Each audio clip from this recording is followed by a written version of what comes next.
Ini urusan beda, nanti sama Pak Anies punya urusan, tunggu bulan depan tanggal main. Oke. Apa? Ahok ditanyain, bisikinnya apa?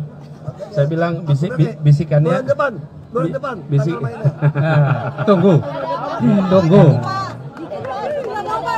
mainnya. Tunggu tanggal mainnya.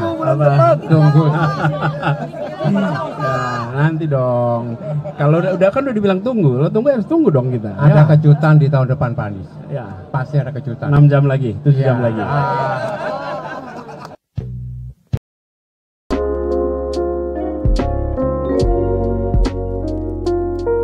Mantan Gubernur DKI Jakarta Anies Baswedan dan Basuki Cahayapurnama dalam perayaan Tahun Baru di Balai Kota, Jakarta Pusat, Selasa 31 Desember 2024, memperlihatkan kedekatan mereka.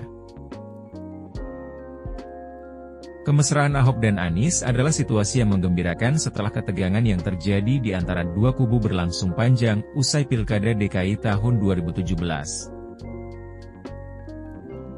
Adakah kemesraan mereka berhubungan dengan agenda politik untuk 5 tahun ke depan? Atau inikah pertanda kekompakan mereka untuk melawan Jokowi?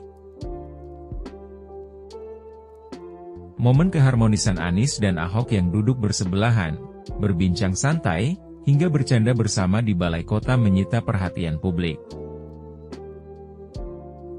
Acara tersebut juga dihadiri oleh sejumlah mantan gubernur Jakarta, termasuk Jarod Saiful Hidayat, Fauzi Bowo, Sutioso, serta penjabat Gubernur Jakarta Teguh Setiabudi. Hanya saja, Joko Widodo tidak hadir dalam pertemuan tersebut. Jokowi beralasan ia punya agenda tahun baru bersama keluarga di Solo.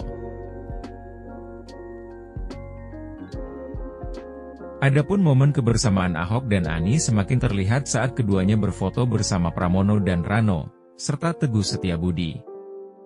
Bukan hanya berfoto bersama, Ahok dan Anies juga duduk bersebelahan saat acara bertajuk Bentang Harapan Jaka SA akan dimulai. Usai acara, keduanya kompak melayani awak media yang ingin doorstop. Dalam sesi wawancara itu, awak media bertanya isi percakapan Ahok dan Anies di sela-sela acara. Momen kebersamaan Ahok dan Anies semakin terlihat saat keduanya berfoto bersama Pramono, Rano, Jarod serta penjabat, PJ, Gubernur Jakarta, Teguh Setiabudi.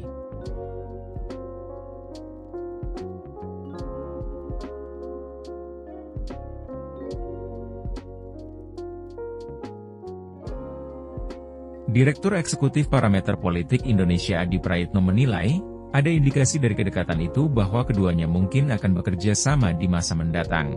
Saya melihat ada kecenderungan bahwa keduanya akan bekerja sama di kemudian hari, ujar Adi menjawab Kompas.com, Rabu 1 Januari 2025. Menurut Adi, kedekatan Anies dan Ahok dalam acara tersebut bisa menjadi penanda kerjasama politik, baik dalam konteks pemilihan kepala daerah 2024 ataupun kerjasama politik yang lebih luas antara Anies dan PDIP. Adi menyebutkan, Pilkada Jakarta 2024 berpotensi menjadi momen rekonsiliasi politik antara Anies dengan PDIP. Ini bisa jadi momen rekonsiliasi politik antara Anies dengan PDIP, karena kedekatan mereka ini semakin menguatkan kemungkinan kerjasama politik di masa mendatang, ditambahnya.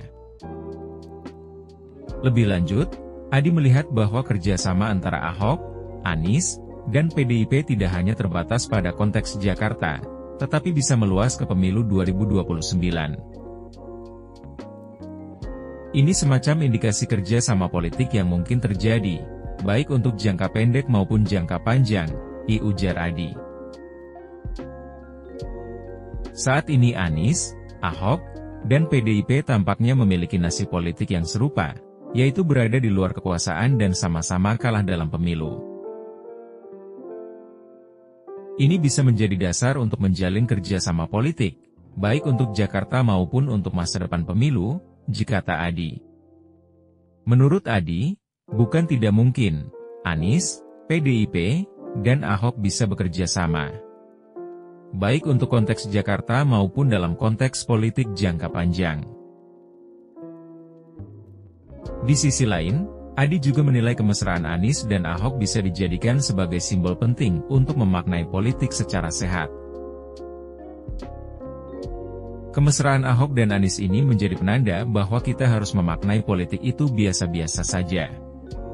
Politik itu jangan bawa baper, politik itu bukan perang agama, bukan perang ayat, bukan perang suku, dan bukan perang etnis, ujar Adi.